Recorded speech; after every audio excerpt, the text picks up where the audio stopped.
Bonjour à tous. Merci d'être avec nous pour cette nouvelle table ronde, l'eau au carrefour de la résilience de nos territoires.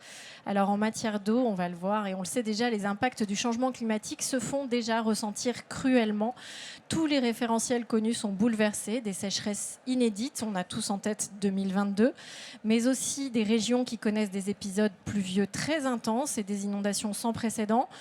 Une ressource disponible qui s'amenuise partout, c'est la tendance, et des milieux naturels qui doivent aussi s'adapter à une baisse des niveaux d'eau. Ces problématiques questionnent le développement de nos territoires, on va le voir, que ce soit sur le plan de l'aménagement urbain, sur le plan économique, on va également en parler, agricole, industriel, tous les usages, tous les usagers devront s'adapter, mais pour cela, heureusement, il y a des leviers d'action et des solutions innovantes qu'on va voir cet après-midi avec nos intervenants que nous remercions vivement d'être avec nous. Nicolas Hilbert, vous êtes directeur territorial de la délégation Bordeaux-Brive-Javet à l'agence de l'eau Adour-Garonne.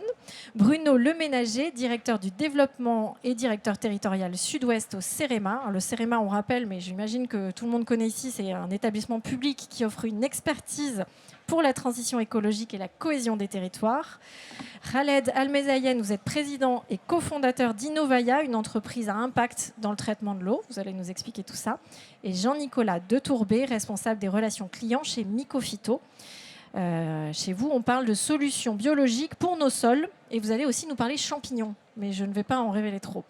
Donc rapidement, pour poser le contexte avec vous, peut-être Nicolas Hilbert, dans quelle mesure l'eau est véritablement au carrefour de tous nos sujets d'adaptation? On l'oublie un peu souvent que l'eau a un rôle très structurant.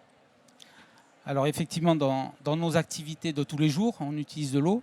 Dans tous nos usages économiques. On ne fait pas d'agriculture sans eau, on ne fait pas d'industrie sans eau. Tous nos produits agroalimentaires ont besoin d'eau pour être produits. On a tous les enjeux sur le loisir. Même la conchiliculture a besoin d'eau douce, on l'oublie souvent, mais elle a besoin d'arriver d'eau douce pour le grossissement des huîtres. Et puis c'est un élément majeur de notre vie de tous les jours. Alors effectivement, on voit qu'une phase, que le haut de l'iceberg de l'eau qu'on utilise. Mais comme on le dit souvent, un jean, ça utilise de l'eau pour être fabriqué, un t-shirt. Et donc, le sujet de l'eau est central pour toute l'activité de notre société. Et donc, il y a évidemment l'eau qui va être au cœur de nos sujets d'adaptation et de résilience. On a utilisé ce mot dans cette conférence. Alors, la résilience, c'est la capacité à absorber les perturbations en se réorganisant. Au CEREMA, vous accompagnez, juste pour poser encore une fois le contexte, vous accompagnez les collectivités, les acteurs, justement à faire face. Oui, tout à fait. Donc, au CEREMA, pour ceux qui ne connaîtraient pas, donc je vais quand même dire ce que c'est que le CEREMA. C'est le centre d'études sur les risques, l'environnement, les mobilités et l'aménagement. Et en fait, on a une approche qui est multidisciplinaire parce que les territoires en fait, se retrouvent avec le changement climatique face à plusieurs défis en même temps. C'est-à-dire, ça peut être un manque d'eau, ça peut être un excès d'eau, mais ça peut être aussi des problèmes sanitaires, ça peut être des problèmes de risque et d'effondrement, d'érosion, des choses comme ça. Donc finalement, la résilience fait qu'il ne faut pas se concentrer que sur le problème prioritaire, mais il faut un petit peu essayer de prioriser les différentes choses qui arrivent et un petit peu selon deux axes. À la fois, il y a les questions de crise quand c'est arrivé, mais l'idée, c'est évidemment d'anticiper et de s'adapter. Anticiper et s'adapter, c'est-à-dire d'avoir plus d'informations sur ces sujets-là et aussi souvent de partager beaucoup plus avec les forces vives du territoire. C'est à la fois les gens qui habitent dans le territoire, mais tous les usagers et toutes les entreprises aussi qui irriguent le territoire économiquement. Donc finalement, d'une ingénierie publique que faisait le CEREMA, on va dire, il y a une vingtaine d'années, qui était peut-être encore très technique et très par filière, on est obligé, nous, de réfléchir en transversal et de délivrer des outils de décision dans lesquels l'eau est extrêmement importante, quoi, en fait. Ok. Rôle structurant, on l'a dit, et on pense tout de suite le premier défi en matière d'eau. Le premier réflexe, c'est de penser au manque d'eau. Vous avez aussi évoqué l'excès d'eau, mais on y reviendra tout à l'heure. Votre directrice générale de l'agence de l'eau Adour-Garonne, il y a quelques instants, disait moins 60% d'eau sur notre territoire en 2050. Alors forcément, c'est la priorité, c'est la première problématique, le manque d'eau pour nos territoires. Alors, l'eau est déjà un facteur limitant pour nos territoires. Oui. Sur le grand bassin versant Adour-Garonne, je schématise le grand sud-ouest, on va dire. On est déjà à 250 millions de mètres cubes d'eau de déficit pour pouvoir accompagner dans de bonnes conditions tous les usages. Et donc, typiquement, à l'été, on a des territoires entiers qui manquent d'eau avec des restrictions sur l'irrigation, par exemple. Donc c'est déjà un facteur limitant. Ça le sera de plus en plus. Les études n'arrêtent pas de sortir en ce moment. On a eu Explore 2. On a encore une étude de Météo France qui est sortie il y a 2 jours sur le sujet, où effectivement on se projette de plus en plus à 2030, 2050, 2100. Et on voit bien effectivement que sur la question de l'eau, on va être impacté à différents niveaux. Alors, j'y reviendrai après. On parle souvent effectivement de la question de la sécheresse. Il faudra parler aussi de l'excès d'eau parce que c'est aussi une problématique importante. Mais pour faire rapide, on aura effectivement beaucoup moins d'eau dans les rivières l'été. On estime dans le Grand Sud-Ouest entre moins 30 et moins 50% d'eau dans les rivières. Donc beaucoup plus d'assec et beaucoup plus de problématiques pour les milieux naturels et la faune piscicole. Ça impacte également l'enneigement puisqu'on va avoir beaucoup moins de neige dans les Pyrénées et le Massif central. Qui dit manque de neige, dit manque d'eau pour réapprovisionner les rivières au printemps. Donc ça veut dire que ça va accentuer le déficit. On va avoir des températures de plus en plus fortes avec des périodes de sécheresse très très longues. On nous prédit le climat, en tout cas au moins l'été, de l'Andalousie. Donc ce n'est pas tout à fait le climat qu'on a aujourd'hui ici. Qui dit plus de chaleur, dit plus d'évapotranspiration des plantes, donc un besoin accru par les plantes, les arbres, les productions. Et donc finalement tout ça, petit à petit, s'accumule pour mettre en tension de plus en plus nos activités économiques, mais également, et c'est aussi important, voire plus, la capacité des territoires à produire de l'eau potable pour les habitants et également pour les touristes, puisqu'on est sur une terre où on a un très fort développement touristique. Et on sait que les touristes consomment plus d'eau en plus. Alors les touristes sont très mauvais élèves, même s'ils sont bons élèves le reste de l'année chez eux, effectivement, il y a des études qui montrent qu'ils ont une tendance à utiliser plus d'eau. Et donc ça accentue encore la problématique sur ces territoires. Et vous l'avez dit tout à l'heure, je vous cite, c'est déjà un facteur limitant. Est-ce que vous avez déjà des exemples, alors je sais que vous allez nous en donner, Monsieur Mézayen, d'entreprises, d'industries qui ont réduit la voilure en période d'étiage, qui ont eu des arrêtés, qui ont dû réduire la production ou tout simplement qui ne se sont pas installés. Expliquez-nous en quoi c'est déjà un facteur limitant. Alors effectivement, c'est un facteur de manque d'attractivité sur les territoires. Ce qu'on voit le plus souvent l'été, c'est effectivement les restrictions d'eau par rapport à l'agriculture et à l'irrigation. Pour donner un exemple, en 2022, les productions qui n'ont pas pu finalement irriguer comme elles le souhaitaient, dans le Grand Sud-Ouest, on a eu des pertes de production de 20, 30, 40%. Et encore pour les secteurs irrigués. Pour les secteurs qui étaient en sec, ça a été encore plus marquant. Et puis ensuite, il y a toute la partie, on va dire, industrielle. Aujourd'hui, un industriel, il a besoin d'eau pour son process. Et puis, il a aussi besoin d'avoir un milieu récepteur qui permet de diluer son effluent. Soit il manque d'eau et donc il a un problème pour faire tourner son process, soit le milieu récepteur n'est pas suffisant pour diluer son effluent et donc il peut se retrouver effectivement avec des arrêts de production et là avec une perte sèche qui est importante pour l'entreprise. C'est-à-dire que la contrainte des autorités, elle intervient aussi à ce moment-là. Hein. C'est pas que attention, il n'y a pas assez d'eau à prélever, c'est attention, de l'autre côté, on n'est pas capable de recevoir. Et c'est d'ailleurs plus souvent ça qui limite ou l'inverse? Je pense qu'il peut y avoir les deux. On a eu des cas dans les deux cas. Alors effectivement, quand c'est une question d'effluent, on a, et Khaled en parlera, il y a des techniques pour travailler sur l'effluent, mais ça a des coûts. C'est-à-dire que s'il faut faire en sortie d'usine à chaque fois une station de traitement des eaux usées pour faire de l'eau quasiment potable pour aller dans la rivière, est-ce qu'économiquement ça passe? Heureusement, il y a d'autres solutions. Par contre, quand il n'y a pas assez d'eau pour faire rentrer dans le process et qu'il y a des restrictions sur le prélèvement de l'eau, là par contre, l'usine n'a pas d'autre solution. Bien sûr. Alors effectivement, Khaled El Mézayen, vous allez pouvoir nous donner vous aussi des exemples, puisque on l'a dit, vous êtes dans le traitement de l'eau, donc vous intervenez auprès de ces entreprises qui sont déjà contraintes et qui se posent des questions aussi sur leur avenir. Oui, tout à fait. Donc nous, chez Innovaya, on est spécialisé dans le traitement de l'eau, dans le traitement de l'eau décentralisé. C'est-à-dire qu'on fait des petites stations de traitement, de potabilisation ou de traitement des eaux usées miniatures pour des sites industriels, pour aussi très récemment pour le domestique. Hein. Donc on travaille avec le groupe SOR. Nous avons créé une joint venture qui s'appelle Odali sur ces sujets-là, où on va traiter les eaux grises des bâtiments pour pouvoir les réutiliser dans les toilettes, pour l'arrosage des espaces verts, le nettoyage des extérieurs. Donc voilà, on a une approche décentralisée sur la qualité des eaux qu'on va récupérer et qu'est-ce qu'on peut en faire derrière. Donc oui, on a beaucoup d'exemples à donner, notamment chez les industriels, des industriels qui aujourd'hui effectivement sont contraints par des arrêtés préfectoraux qui leur disent combien d'eau ils ont le droit de prélever chaque année.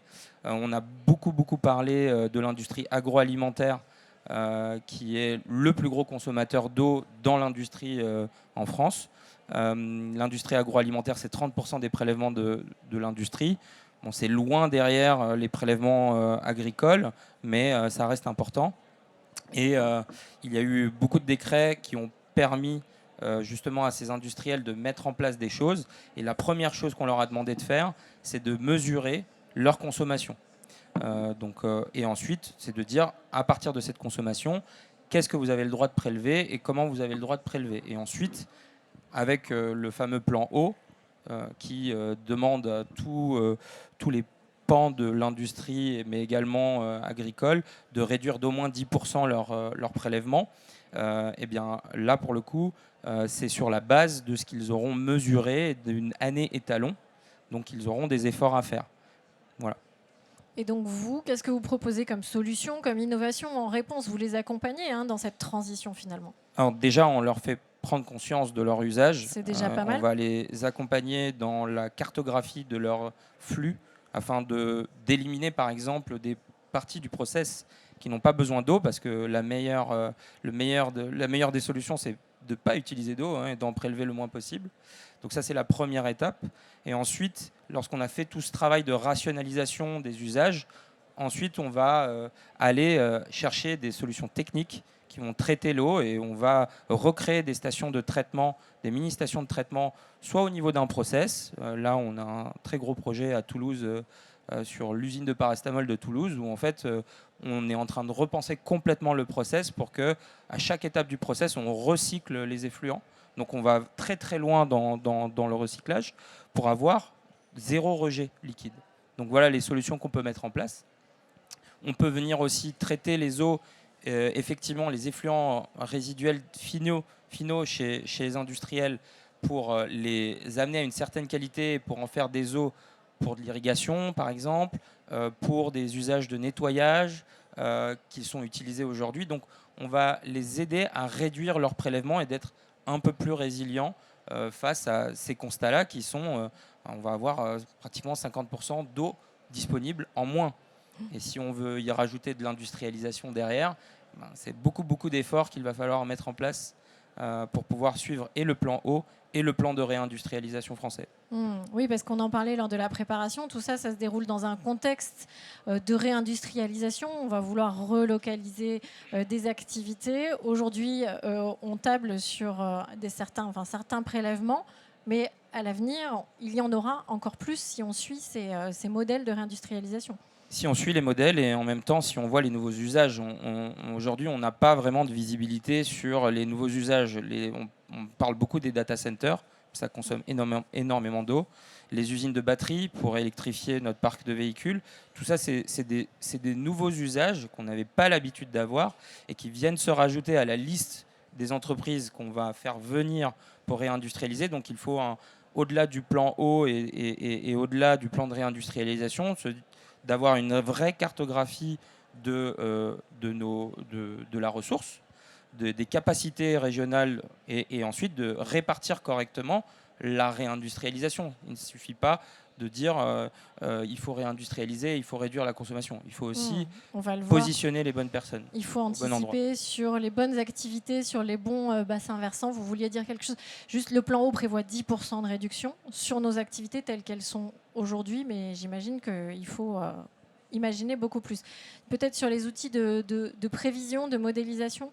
Oui, deux choses très, très simplement. D'une part, effectivement, tout ce qui est économie circulaire, c'est extrêmement important, mais tout ce qui est sobriété, c'est fondamental. Donc l'idée, c'est d'éviter l'effet de rebond, c'est-à-dire que quand on commence à circulariser, il ne faut pas utiliser cette circularisation pour produire beaucoup plus, ou alors il faut le faire pour des usages vraiment prioritaires et importants. Donc ce que disait l'agence de l'eau souvent, d'ailleurs là-dessus, c'est la goutte d'eau, il faut qu'elle soit valorisée le plus possible au fur et à mesure. Donc par exemple, on parlait tout à l'heure du littoral, le fait de recycler l'eau et d'avoir de la réutilisation en littoral, là où les touristes donc, sont un peu mauvais élèves, et ben, c'est d'autant plus important parce que sinon c'est de l'eau qui part juste à la mer et donc c'est important.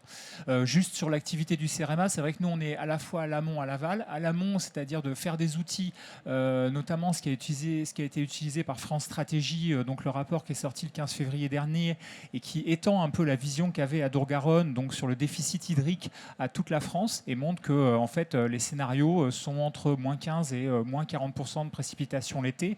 Donc le sud-ouest est très touché, mais le reste de la France aussi énormément. Donc l'outil Strato, qui est un outil de modélisation qui permet de faire ce calcul d'usage et notamment de le projeter dans le futur, parce que les entreprises qu'on a aujourd'hui, ce n'est pas les entreprises de demain et les besoins ne sont pas ceux de demain, ce que vous disiez, Khaled. Et puis d'autres outils comme par exemple Sobrio, qu'on a co-développé avec donc Veolia pour permettre aux territoires de s'auto-diagnostiquer par rapport à l'état de leur réseau. La gestion des patrimoines, c'est important parce que cette valeur de la goutte d'eau, elle est hyper importante, surtout l'eau potable, l'eau agricole aussi et l'eau potable énormément. Et donc, c'est important que tout l'investissement qui est mis dans les usines et dans les traitements ne soit pas perdu, entre guillemets, dans la nature. Ce qui ne veut pas dire qu'il ne faut pas rendre les gouttes d'eau à la nature, évidemment, mais au moins, on voit qu'il y a un impératif économique qui fait qu'il faut aller vers de l'efficacité. Et donc, on essaie de développer ces outils-là. D'accord, des outils au service des collectivités, au service aussi, on l'imagine et on l'a dit tout à l'heure, des entreprises. Un mot peut-être, Nicolas Hilbert, sur cette question de la sobriété qui vient d'être évoquée. Alors effectivement, comme ça a été dit, ce déficit, il va falloir qu'on le résorbe d'une manière ou d'une autre. Alors peut-être qu'on n'arrivera pas à tout résorber, mais en tout cas, il faut qu'on arrive à résorber le maximum. Donc ça a été plusieurs fois dit, la priorité, c'est effectivement l'économie. Tout ce qu'on n'utilisera pas, c'est ce qu'on pourra mettre de côté. Et c'est, on va dire, la première brique de ce que nous, on promeut et qu'on accompagne à l'Agence de l'eau, c'est le mix de solutions. Alors, je vais vous décevoir, mais la solution miracle, elle n'existe pas et il n'y en a pas. On l'aurait trouvé depuis le temps. Donc ça veut dire que la solution, ça va être des petites briques, plus ou moins nombreuses, mais en tout cas, il va falloir travailler sur tous ces sujets. Aujourd'hui, on travaille beaucoup sur la question de la sobriété. Alors, c'est dans le cadre du plan eau, mais c'était aussi dans nos orientations politiques depuis un moment à l'Agence de l'eau. Sachant que les 10%, ça va être une première marche. On connaît des territoires sur le bassin versant de la Charente. L'étude prospective Charente 2050, elle cible moins 23%, enfin 23% d'économie sur les pratiques. Donc 10%, on n'en est qu'à la première marche. Et effectivement, ça c'est un travail qu'on doit mener maintenant sur tous les usages. Alors, sur la partie industrielle, il y a encore des marges de manœuvre, on l'a vu, mais les industriels ont fait déjà beaucoup de travail. Ils ont baissé pratiquement de 50% au niveau national leur consommation d'eau. Donc il reste encore des gains, mais peu de gains et sur des volumes qui finalement, au regard de l'irrigation ou de l'eau potable, qui sont des volumes qui sont somme toute assez faibles. Après, on a les deux sujets, le sujet de l'agriculture et donc comment on arrive à transformer notre agriculture avec notamment du développement de l'agroécologie, sur de nouvelles essences, de nouvelles variétés, de nouvelles pratiques, voire même du stockage, c'est pas un gros mot, ou de la réutilisation d'eau usée, comme ça a été dit. On a des projets où effectivement, ça permet de substituer des prélèvements l'été par de l'eau qui sort de stations d'épuration, et finalement de l'eau qui est utilisée 2 fois, et donc c'est un gain. Et puis après, on a la question de l'eau potable, où là aussi les marges de sobriété et d'économie sont très importantes. Alors on l'a dit, en zone touristique, là on a de très grosses marges de manœuvre. La Nouvelle-Aquitaine, c'est 180 millions de nuitées par an. Donc si vous imaginez le nombre de chasses d'eau et de douches que ça représente, donc il y a une sensibilisation et comment on change nos pratiques en tant que citoyen et en tant que touriste, comme ça a été dit, c'est pas la même chose. Et puis un gros travail à faire sur les réseaux d'eau potable. Il faut savoir que par manque d'investissement, nos réseaux d'eau potable sont en très mauvais état. Aujourd'hui, le taux de renouvellement d'un réseau d'eau potable, c'est à peu près 130 ans. Les canalisations, elles ne sont pas faites pour durer 130 ans. Et donc, on est devant un mur d'investissement par les collectivités. Et qui dit améliorer le réseau, dit réduire les fuites, les pertes d'eau, et donc une meilleure efficacité. Et donc on a besoin de prélever moins d'eau pour pouvoir amener de l'eau aux usagers. On entend souvent 20% à peu près, c'est ça la moyenne de pertes dans les réseaux? Je pense que c'est beaucoup plus que 20%. D'accord. Alors il y a des endroits, quand on est à 80% de rendement, on est déjà un bon élève. D'accord. Le top, c'est 85-86% déjà, mais on a des réseaux qui sont à 50% fuyards. C'est-à-dire que sur 100 litres qu'on met au début du tuyau, il n'y en a que 50 qui arrivent au robinet. Surtout dans les zones rurales, on l'imagine. Et là, ça demande pour des petites collectivités avec des moyens limités un mur d'investissement, comme vous le dites, qui les attend dans les années à venir. Il y a évidemment beaucoup d'enjeux qu'on aimerait développer, mais j'aimerais qu'on aille vers l'agriculture que vous venez d'évoquer, Nicolas Hilbert, avec vous, Jean-Nicolas de Tourbet, puisque la question des sols vous préoccupe. Donc on est sur le sujet. Comment est-ce qu'on peut rendre nos sols plus efficients, plus résilients face au manque d'eau et aussi aux excès d'eau, parce qu'on va y revenir tout à l'heure? Oui, comme le disait tout à l'heure monsieur, il n'y a pas une solution magique qui va régler tous les problèmes aujourd'hui qu'on a pour faire face aux aléas climatiques. Mais l'orientation de Mycophyto a été de travailler sur cette résilience des sols par un réensauvagement aujourd'hui autour d'une solution naturelle, durable, qui consiste à travailler avec des champignons mycorhiziens. Donc ces champignons mycorhiziens, juste pour information, sont des espèces microscopiques qui ont plus de 300-350 millions d'années, qui ont permis aux plantes de sortir de l'eau et qui, grâce à ce système de symbiose qu'ils ont la capacité de faire avec ces plantes, permettent à la plante d'avoir une extension racinaire qui va permettre à la plante ensuite, pour faire simple, d'aller prospecter les nutriments plus loin. Aujourd'hui, il y a une diversité de ces champignons mycorhiziens qui est due à deux grands facteurs, deux grands paramètres. Ce sont les conditions physico-chimiques d'un sol et les conditions pédoclimatiques.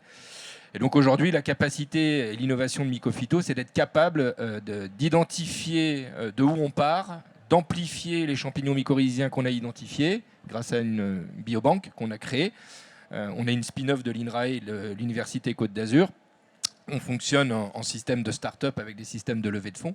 Et donc, ça nous permet aussi d'alimenter notre R&D. Et donc, enfin, grâce au brevet qu'on a pu déposer, on est capable donc de fournir des mix qui vont être donc adaptés. Et c'est des expérimentations qui, en 2022, ont montré des mesures très, très intéressantes sur la viticulture. Donc, on a eu la chance de pouvoir travailler dans le Bordelais, avec un client qui nous accompagne depuis le début, qui est Grand Chai de France. On a eu la chance de pouvoir travailler dans le Var également, avec des grands châteaux comme le château Sainte-Roseline et le Crédit Agricole, qui nous a suivis dans cette expérimentation. Et puis au fur et à mesure, les projets, les collectivités sont arrivés, parce que tout à l'heure, les collègues en parlaient, on a des arrêtés préfectoraux, on a aussi l'image de la collectivité, c'est-à-dire que d'un côté, on fait un arrêté préfectoral, mais de l'autre côté, on ne peut pas se permettre non plus de trop arroser. Donc voilà. Voilà, on a eu des résultats très intéressants qui nous ont permis quand même de valider que grâce à cette technologie et cette innovation et ce réensauvagement, cette résilience qu'on arrivait à créer, on avait jusqu'à 20% d'eau qui était retenue au niveau du sol. Alors ça, maintenant qu'on a les résultats, c'est plus facile à expliquer. Mais en fait, c'est que le maillage des ifs des champignons va créer une aération naturelle du sol qui va permettre à l'eau de ruisseler et qui va permettre à l'eau d'être stockée plus profond. Et donc, grâce à cette extension racinaire, la plante va pouvoir aller prospecter cette eau plus profonde. Voilà, donc ça, on a pu le mesurer sur des espaces verts et sur de la viticulture. Alors, on parle souvent de l'agriculture, hein, elle est souvent pointée du doigt, même un peu caricaturée parfois aussi, parce que c'est le plus gros consommateur d'eau. Mais en fait, les consommations baissent peu parce qu'il y a peu de solutions finalement pour les agriculteurs pour faire baisser. Donc, c'en est une selon vous, Monsieur Hulbert? Alors, sur l'agriculture, c'est comme pour le reste, il faudra mettre en œuvre plein de solutions différentes. Ça en est une. Beaucoup de travail ont été menés par l'INRAE sur tout ce qu'on appelle agroécologie et surtout l'agriculture de conservation des sols, c'est-à-dire comment on fait en sorte de cultiver, mais sur un sol qui reste le plus vivant possible et qu'on perturbe le moins possible. Et donc là, les études montrent qu'effectivement, ça permet de stocker plus d'eau dans le sol et surtout, ça permet par des micro-fissures de faire descendre l'eau vers les nappes de manière beaucoup plus importante. L'important, c'est ce qu'on disait, c'est comment on arrive à garder l'eau sur les territoires et de stocker l'eau en surface, dans les nappes, parce que ça servira également, et puis dans les sols. Donc l'agriculture a des solutions. Après, quand on est sur des périodes comme 2022, il y a un moment où on va être face à un mur. C'est ça le problème. Et c'est pour ça que dans les solutions qu'on connaît déjà, qu'il faut qu'on développe, il y a un gros travail à faire aussi, et c'est pas simple en agriculture, de travailler sur des solutions de rupture. C'est-à-dire aller chercher des choses qui sont vraiment contre-intuitives peut-être. Donc comme quoi, par exemple? C'est quoi ces solutions de rupture? La question se pose aujourd'hui, si dans 15 ans, ici c'est l'Andalousie, il y a des productions qu'on ne pourra plus faire. Et la question c'est comment on va basculer sur complètement autre chose. Et avec la problématique, on va être sur une période de transition, donc changer certaines productions de manière drastique. Ça va être des périodes où les conditions ne seront peut-être pas encore optimales pour des nouvelles productions, mais elles seront déjà plus très bonnes pour les existantes. Et donc, comment on va arriver à assurer cette transition qui va être nécessaire? Donc, après, on a de la techno, effectivement. On a sur l'agriculture, je pense qu'on a un panel assez important, mais on sera coincé à certains moments également, malheureusement. Surtout quand on sait que 2022, ça sera une année moyenne en 2050, ça veut dire que ça va être des années 2022 qui vont se succéder. Et qui dit année moyenne, ça veut dire que l'accumulation aussi, les sols, la mémoire. Voilà, c'est ça. Effectivement, on a eu la chance, après 2022, d'avoir une année 2023 assez pluvieuse, qui a été une très bonne année pour l'agriculture, ce qui a permis un petit peu de donner du souffle à l'agriculture française. Mais on aurait eu une autre année de sécheresse, on aurait eu énormément de casses, notamment beaucoup de casses sur l'élevage. En 2022, on a pratiquement eu 10% de l'élevage dans certains territoires qui a été vendu pour pouvoir acheter du fourrage.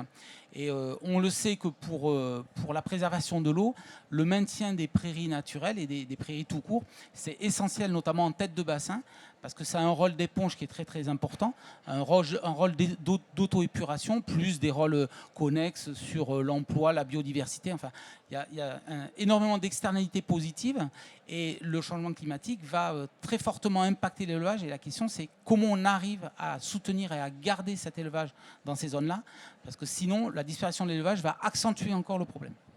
Vous voulez réagir, Jean-Nicolas de Oui, mais tout à fait. Vous parliez d'innovation de rupture tout à l'heure. Bon, c'est vrai que l'agriculture aujourd'hui dispose quand même de ces innovations. Ah, mais là, vous parlez des prairies. C'est un sujet plus tard qu'il y a 3 semaines au Salon de l'Agriculture où on a signé un partenariat avec les communes pastorales parce que, pour ces raisons que vous venez d'évoquer, donc aujourd'hui, oui, on doit essayer d'amener ces innovations de rupture dans le monde agricole, aux collectivités et autres. Ça passe aussi par un gros travail de transfert de connaissances et de pédagogie, parce que comme toute innovation de rupture, à un moment donné, voilà, faut être capable de l'accepter et puis ensuite, il faut pouvoir la financer. Ça aussi, c'est un autre sujet, mais ce n'est pas le sujet de la conférence. Cela dit, on pourra en dire un mot aussi, le financement, parce que c'est souvent le nerf de la guerre, si on a le temps. Est-ce que vous voulez dire un mot du côté du CEREMA, Bruno Le Ménager? On voit là, et avec l'agriculture se dessine quand même la question des conflits d'usage, puisque, on le disait tout à l'heure, ça cristallise un peu les tensions. Comment on arrive à assurer un peu cette cohésion quand il y a des sujets crispants comme ça? Oui, c'est ce que je disais tout à l'heure, c'est-à-dire que des outils comme l'outil Strato qu'on a fait, c'est un outil qui permet sur un territoire donné, donc une échelle qui peut être nationale, mais qui peut descendre à des bassins versants très très locaux, de projeter en fait les usages à partir d'indicateurs et pas à partir d'enquêtes en fait. Donc pour simuler ce qui va se passer dans la décennie à venir, dans 20 ans à venir, voire même dans des horizons lointains, on parle notamment du plus 4 degrés en 2100. Sachant qu'il y a des scénarios qui vont même au-delà de plus 4 degrés. Donc c'est vrai que c'est important de basculer aussi, je pense, culturellement d'un monde où on a des innovations qui peuvent être des innovations technologiques vers de l'innovation qui est plutôt en rapport avec l'innovation qui va aider les sciences humaines et sociales, qui va aider le partage de ressources, qui va permettre des prises de conscience. Tout à l'heure, la question que vous posiez, Pauline, c'est quelles sont les ruptures technologiques, par exemple, dans le domaine de l'agriculture. Il y en a aussi au niveau systémique, en fait. Par exemple, le fait de la Caisse des dépôts et consignations biodiversité avait publié il y a 5 ans un mémoire. Ils ont une publication mensuelle qui montrait qu'en fait, une exploitation agricole bio en fait, fait plus de bénéfices qu'une exploitation d'agriculture conventionnelle. Et donc, je pense qu'il y a aussi des travaux, l'INRAE, sur ce que tu disais, Nicolas, sur l'agroécologie de façon générale. Donc, d'un côté, les solutions technicistes, alors il ne faut pas être binaire, dire il n'y en a pas besoin. Il y en a énormément besoin, notamment on voit des solutions de poche, les solutions réduites pour aller équiper les habitats, pas faire que des trucs gigantesques, des méga stations d'épuration, réensemencer les sols, réintroduire donc les mycorhizes dans des sols, mais aussi les solutions comportementales où là on sait que c'est pas que du rationnel et il faut aussi pouvoir trouver du lien, pouvoir créer du soin, pouvoir diffuser du soin, pouvoir faire des passerelles sur ces questions-là. Donc on se retrouve un peu avec ça au niveau du CEREMA. On a développé un outil qui s'appelle la boussole de la résilience et il y en a plein des boussoles qui ont été créées et qui permettent comme ça d'aider un territoire à regarder sur l'ensemble de ses vulnérabilités pour pouvoir se projeter et puis pouvoir protéger ses populations. Le département de la Gironde, dans ce domaine-là, par exemple, est très, très exemplaire. Donc c'est vraiment des outils que nous, on va continuer de développer parce qu'on sait que toutes les solutions passent par les questions économiques, les questions de comportement et puis les questions techniques aussi également. Khaled El-Mezayen, est-ce que vous voulez dire un mot là-dessus sur la solution technologique? C'est pas l'Eldorado, mais aujourd'hui, on doit s'y mettre malgré tout. Alors, s'y mettre, si je peux dire quelque chose, c'est déjà, effectivement, on parlait de prise de conscience. On a beaucoup travaillé chez Innovaya avec l'ADEME sur l'outil qui est l'outil pour calculer son empreinte eau, qui est en bêta-test. Je vous invite à aller le voir. Déjà, si vous prenez conscience de combien va consommer un jean, on en parlait tout à l'heure, de connaître le vrai cycle de l'eau, parce qu'aujourd'hui, on vous présente le cycle de l'eau comme étant tout autour de l'océan, mais c'est pas le vrai cycle de l'eau. Il y a aussi, on parle des eaux vertes, donc si je vous en parle, pas beaucoup de monde sait ce que c'est qu'une eau verte. C'est toute l'eau qui est stockée dans les sols, dans les arbres et qui participe justement à tout l'écosystème du cycle de l'eau. Donc tout ça, il faut en prendre conscience et il faut démystifier le sujet de l'eau qui a été trop technicisé. À mon avis, c'est la première étape. La technologie, ça arrive en tout dernier, en fait. Et ça, si on ne prend pas conscience de ça, ça ne marchera pas parce qu'on aura des effets rebonds, parce que les gens ils vont dire ok, maintenant je vais récupérer l'eau de ma douche, je vais pouvoir la recycler, c'est open bar. Non, ça ne marche pas comme ça. Il faut d'abord prendre conscience, éduquer, comprendre le sujet de l'eau sans se l'approprier, parce que c'est un sujet passionnant. C'est la vie, sans eau pendant 3 jours vous ne vivez pas. Donc c'est vraiment un sujet important. Et ensuite je pense au-delà de cette prise de conscience, ensuite, c'est mettre en place des choses assez simples à son niveau. Et c'est le petit effet colibri qui va fonctionner. Puis après, la technologie, oui, c'est un peu la chose la plus simple à mettre en place, mais il ne faut pas tomber dans le piège du technosolutionnisme. Ça, c'est vraiment quelque chose avec lequel on avance et se dire à chaque fois que je mets quelque chose. Nous, par exemple, ce que l'on fait avec nos clients, que ce soit des industriels, des agriculteurs, des bâtiments, la première chose qu'on va faire, c'est, je vous l'ai dit, la cartographie des flux, leur faire prendre conscience des choses. Et on ne répond jamais à un cahier des charges. Jamais. Parce que par définition, ils ont une idée en tête et in fine, en venant leur faire prendre conscience des choses, on vient leur montrer que les choses peuvent être différentes et ils peuvent aborder le sujet différemment. Et d'abord, on transmet avant de venir avec une solution. Il faut changer les causes avant d'envisager des solutions techniques. C'est ça aussi que vous dites. Exactement. Et puis également le modèle. C'est-à-dire, on parlait tout à l'heure, il n'y a pas de solution miracle. Et ça, je suis tout à fait d'accord.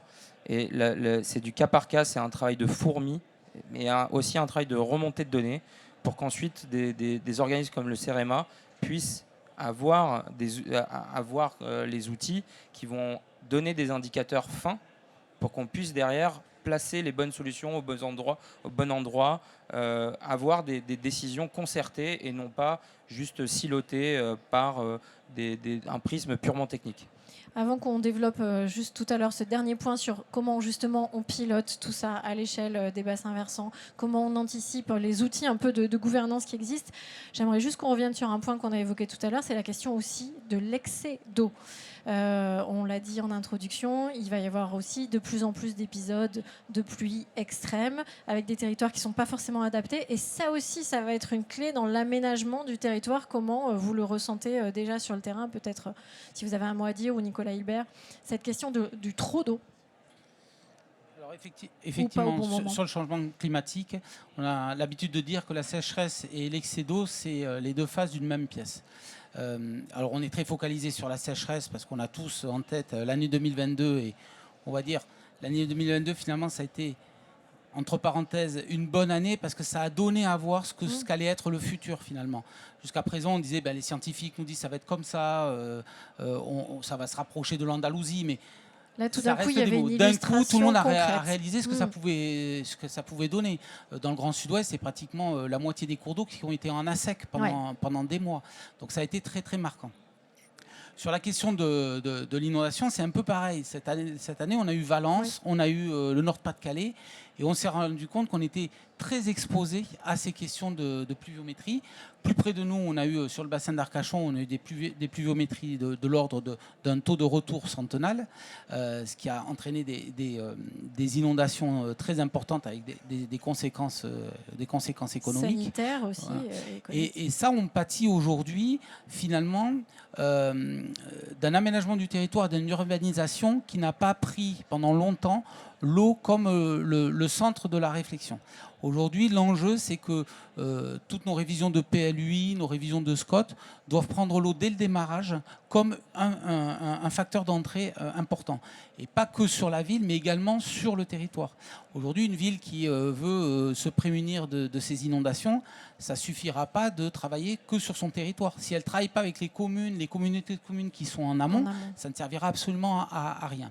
Donc il y a tout un travail de réaménagement du territoire finalement à faire, c'est-à-dire comment on réimplante des zones de ralentissement des eaux et de stockage des eaux comme les haies, comment on refait des zones d'expansion de crues pour qu'effectivement l'eau, plutôt que d'inonder des zones urbaines, elles inondent des champs, elles inondent des prairies de manière temporaire. Et puis on a un gros travail à faire sur l'espace urbain. Alors ça commence à émerger assez fortement, mais on est au tout début, c'est-à-dire la question 1, comment on évite d'urbaniser et d'imperméabiliser les sols, et 2, comment on commence à désimperméabiliser certaines zones, et comment on traite ce qu'on appelle la gestion intégrée des eaux de pluie, pour faire en sorte qu'une goutte d'eau, c'est un peu comme sur les territoires, une goutte d'eau qui tombe sur la ville, il faut qu'elle arrive à s'infiltrer le plus près possible de là où elle est tombée. À partir du moment où elle commence à ruisseler, à rencontrer d'autres gouttes d'eau, on va mobiliser des volumes qui vont être très très importants, beaucoup plus compliqués à gérer, et qui vont créer des inondations.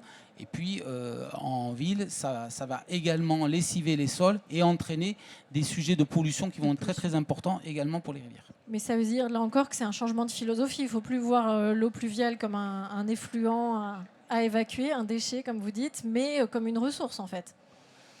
Alors une ressource, pourquoi pas? Parce que sur tout ce qui est réutilisation des eaux non conventionnelles, effectivement, il y a sûrement des choses à faire sur des eaux de toiture, même chez des particuliers, pour récupérer cette eau et l'utiliser. Ce qu'il faut, c'est effectivement ne pas faire ce qu'on a fait. Et ça, l'homme s'est battu contre l'eau pendant très longtemps en faisant en sorte qu'il fasse partir l'eau le plus vite possible sur l'aval.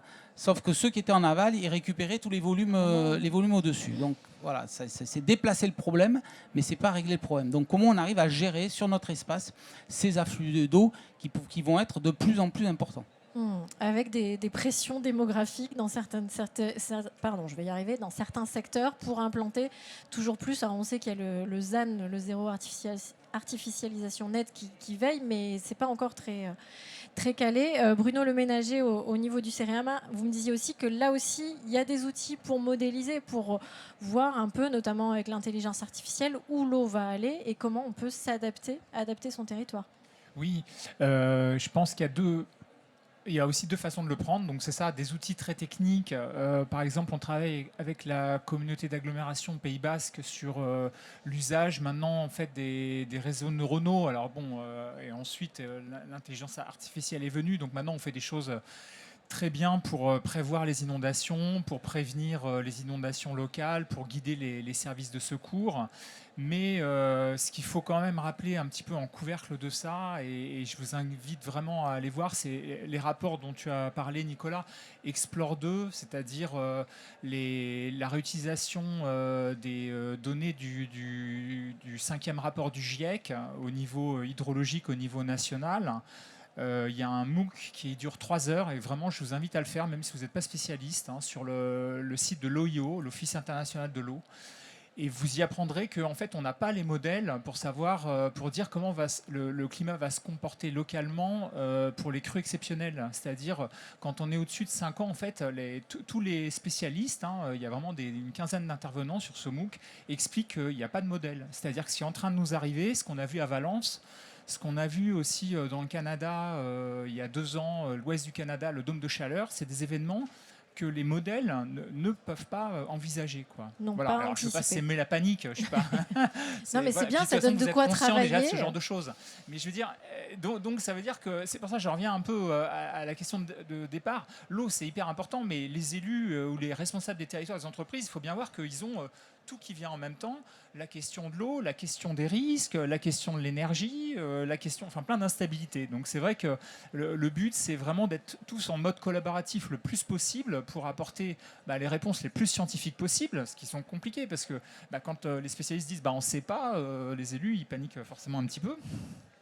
Et donc, arriver à faire augmenter cette culture scientifique, où il ne faut pas confondre ne pas savoir et l'incertitude, c'est pas du tout pareil. Donc, on a vraiment des projections hyper fortes sur tout ce qui est hydraulique, hydraulicité, les débits qui baissent, tout ça, on voit très très bien les phénomènes normaux. Mais par contre, la variabilité et l'incertitude, on la connaît très très mal. Et donc là-dessus, il y a beaucoup de travaux à faire et il faut augmenter les modèles pour, au fur et à mesure, en fait, les mettre à jour au fur et à mesure que ces événements exceptionnels arrivent, en fait, parce que chaque fois que finalement on a une crue centenale qui arrive au bout de 5 ans ou qui se répète, il faut réajuster et il faut réinvestir en fait. Donc le message aussi par rapport à ça, c'est pas pour le chiffre d'affaires du CEREMA qui nous survivra et à moi en particulier, mais c'est vraiment le fait que il faut continuellement investir dans la science. C'est les universités, c'est la recherche, c'est le mariage du public et du privé.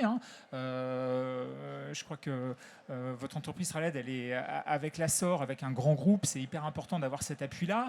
On a vu la vôtre, elle sort d'une start-up de l'INRAE, d'une région, donc il faut faire tomber ces murs aussi en disant oui, c'est la faute des grands groupes, c'est la faute des préfets, c'est la faute d'arriver à rentrer dans une capacité à s'écouter, à échanger pour faire des projets ensemble, parce que c'est quand même des super beaux projets que moi j'ai entendus aujourd'hui. J'ai été trop long, je m'arrête. Non, bon, d'accord. Vous pouvez tout à fait développer.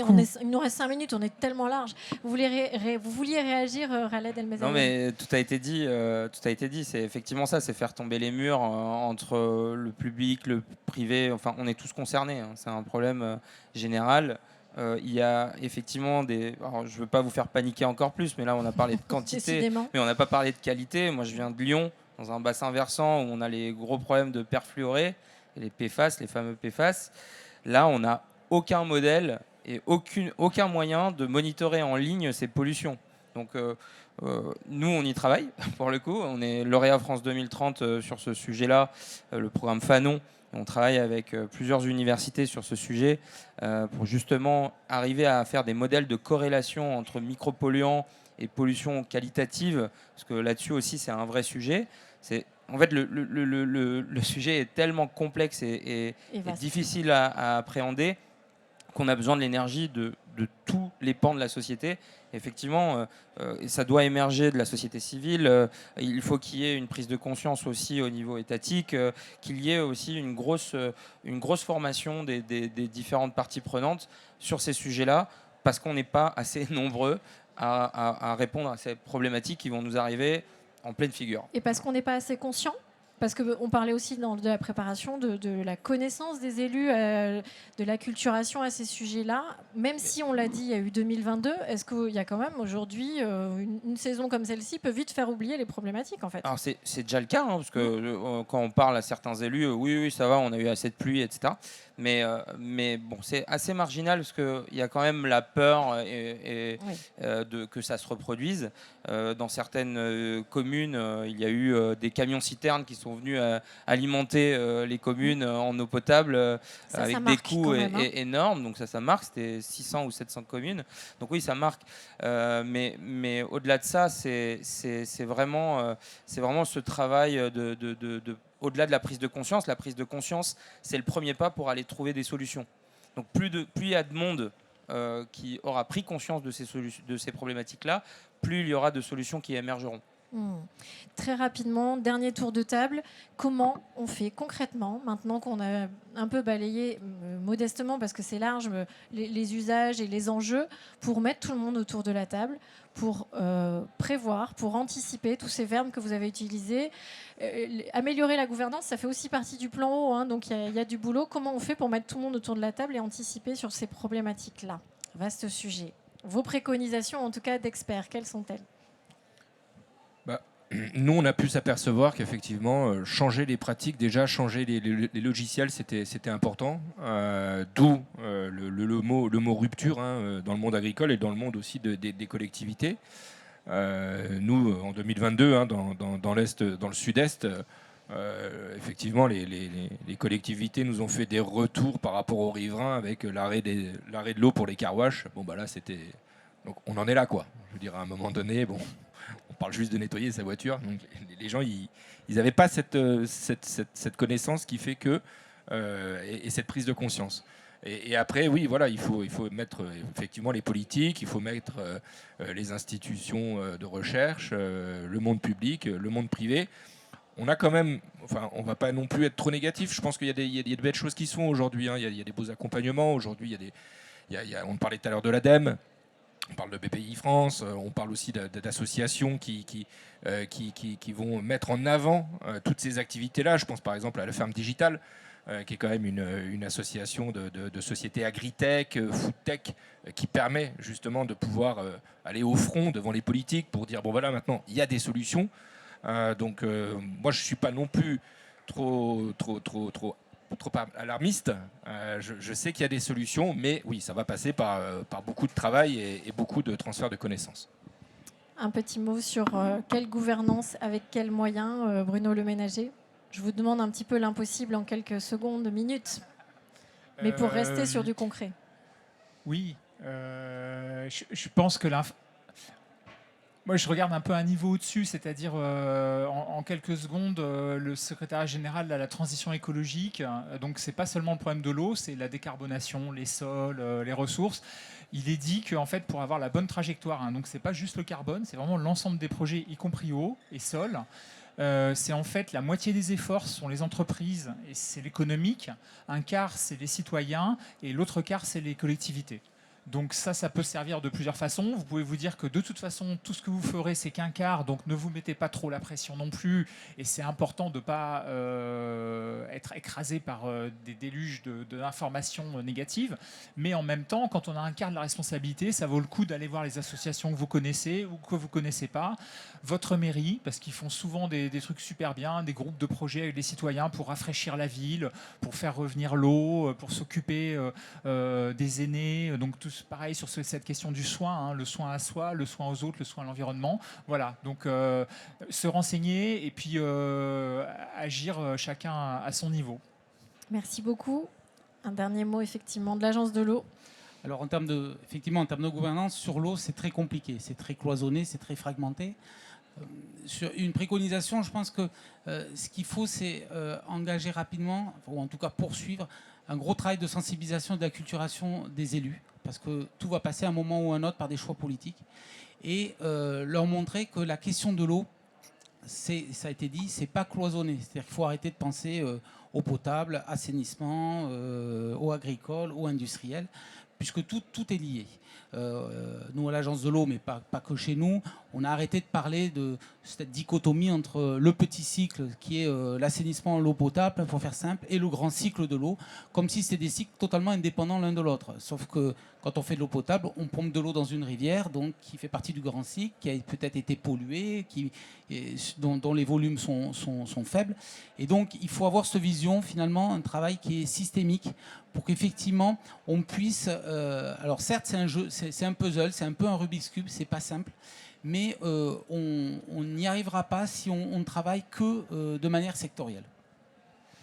Et pour conclure avec vous, merci beaucoup Khaled El Mezayen sur cet enjeu et comment on se fédère autour de cet enjeu. Je pense que c'est dans des événements aussi comme ça, où il y a des rencontres entre différents acteurs, où des idées peuvent émerger, des gens nous ont écoutés, ils vont diffuser. Moi, à chaque fois que j'ai participé à des événements, effectivement, il y a des gens qui m'ont recontacté pour me dire bah, tiens, j'ai fait ça. Donc voilà, moi, ça, c'est des choses assez concrètes. Donc faites-le dans votre entourage parce que ça a vraiment des impacts forts. Tout a été dit, hein, donc je vais pas répéter. Merci beaucoup. Alors c'est la fin de cette table ronde. Merci infiniment de vos interventions. C'est un sujet tellement large, on est frustrés, on aurait beaucoup à dire et à développer, mais on a essayé de balayer les enjeux majeurs et on a rappelé l'importance de l'eau dans nos schémas d'adaptation et l'importance de l'eau comme clé de notre résilience à tous. Je vous invite à rejoindre la grande plénière de l'autre côté pour la cérémonie Grand Prix Impact pour découvrir des entreprises, des startups pionnières en matière d'innovation et on se retrouve sur cette scène demain à 9h20. Merci encore.